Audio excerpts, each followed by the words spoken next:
plus.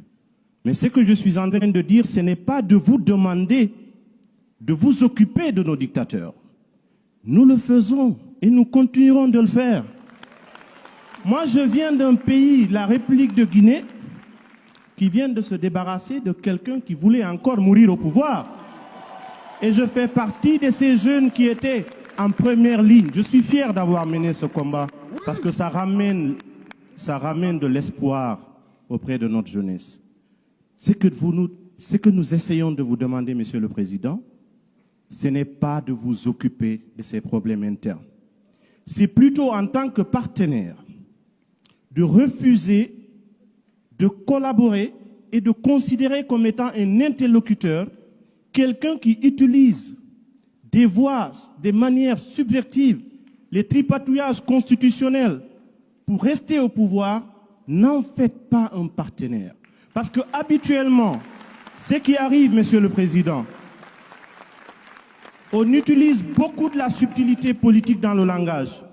Aussi longtemps qu'on va continuer de traiter cette question au cas par cas, comme on le dit en Afrique, selon la tête du client, on ne s'en sortira pas. Ne voyez pas le Tchad différemment que le Mali, que la Guinée, que la Côte d'Ivoire. Sur cette question-là, traitons-la de façon transversale. Autant vous vous êtes prononcé sur les questions de droits de l'homme, il y a des valeurs que nous avons en partage, les valeurs universelles. Le droit à l'alternance, c'est quelque chose qui représente ce qu'on appelle l'oxygène de la démocratie. Peut-être que ça ne se réduit pas à une histoire de nombre de mandats. Vous allez peut-être dire que nous sommes, bien entendu, disposés à pouvoir gérer nos lois, définir le nombre de mandats. Nous sommes d'accord de tout ça. Mais encore une fois, je le réitère, il n'y a pas d'amalgame dans notre démarche.